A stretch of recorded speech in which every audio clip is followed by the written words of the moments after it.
Thank you for joining us. Fighting has continued across Arakan state for more than 2 years as the Arakan army presses its offensives against the Myanmar junta. These are the 6 key developments and stories that defined Arakan from May 25th to 31st of 2026. Regime launches 90-minute aerial bombardment on An. Regime launches airstrikes on Pauktaw as clashes intensify near Sittwe.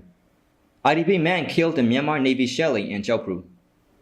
Blood donor associations in Arakan state struggle to survive amid fuel crisis and declining membership. Arakanese people call for relaxation of medical certificate requirements.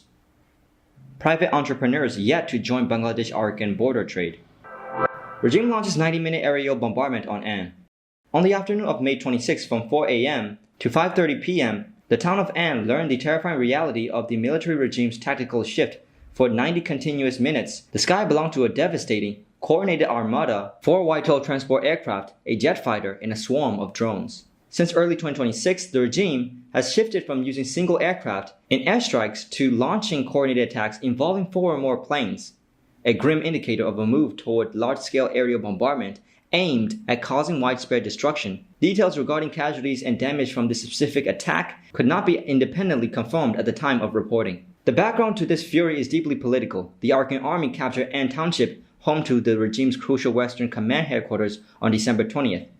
During that fierce battle for control, the Arakan army captured Western Deputy Commander Brigadier General Thong Tuan, Chief of Staff Brigadier General Cho Than, and hundreds of junta soldiers. Retaliation has been brutal. Earlier this year, on March 8, 2026, the regime carried out heavy bombardments on an Arakan army prisoner of war detention camp in the Delashang area of An Township, killing 116 POWs and detainees, and wounding at least 32 others. Regime launches airstrikes on Pauktaw as clashes intensify near Sittwe. Further north, clashes have broken out between regime forces and the Arakan army near Sittwe, with both sides actively exchanging heavy artillery fire, according to local sources.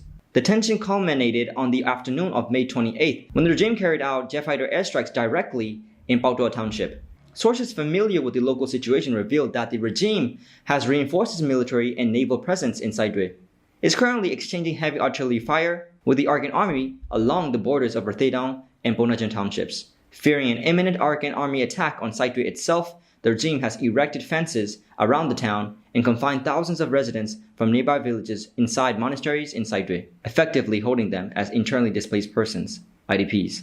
Currently, junta warships offshore and military battalions stationed inside Sittwe are carrying out a relentless campaign of jet fighters airstrikes, heavy artillery shelling, and drone attacks targeting Rathedong, Bonajan, and Pauktaw townships, all of which are under Arakan army control.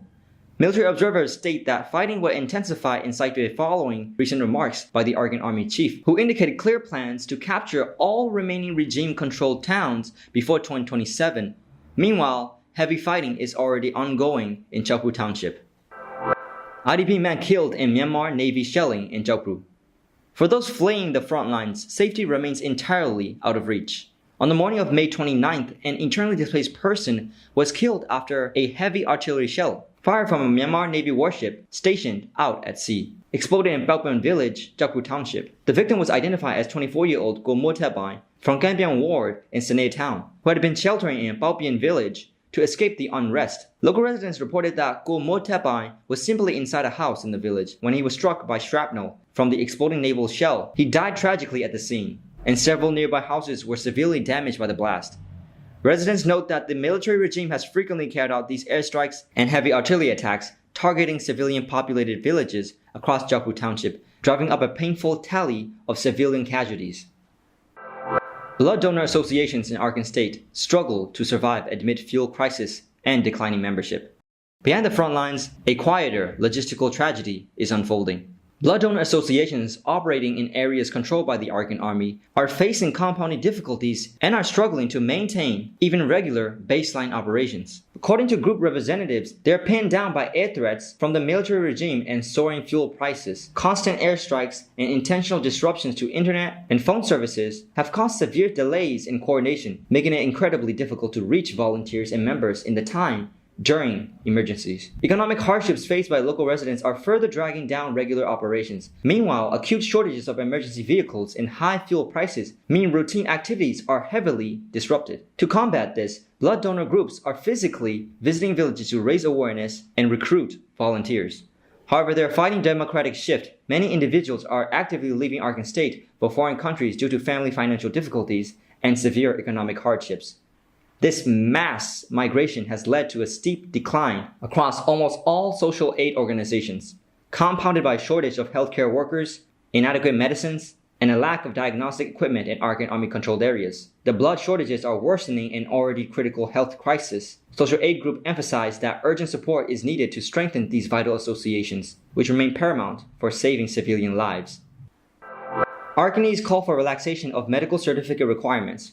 For those suffering from severe chronic illnesses, the bureaucratic landscape has become as perilous as a physical one. People in Arakan state are calling directly on the United League of Arakan to relax its medical travel certificate requirements as patients face immense hurdles trying to obtain approval to travel to India for treatment. Previously, residents from townships controlled by the Arakan Army were allowed to travel freely to India for medical care until the end of 2025.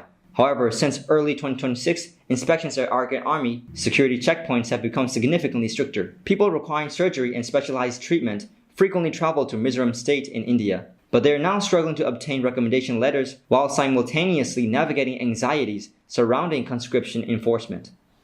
Patients report that a doctor's recommendation alone is no longer sufficient. They must spend additional time and scarce money obtaining further endorsements from township medical officers and senior physicians, alongside several layers of recommendation letters. While the Department of Public Health under the ULA is actively trying to provide healthcare services in these territories, shortages of healthcare workers, medicines, and medical equipment force residents to look toward India. Due to the measures related to the national defense and emergency provisions for public conscription and DEP, authorities in Arakan Army-controlled townships have reportedly suspended issuing travel recommendation letters to young and middle-aged travelers.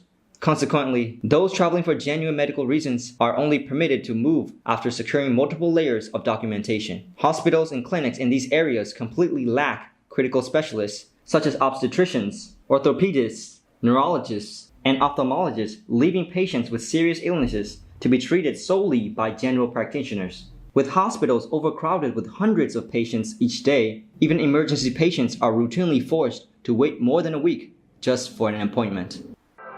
Private entrepreneurs yet to join Bangladesh-Arakan border trade.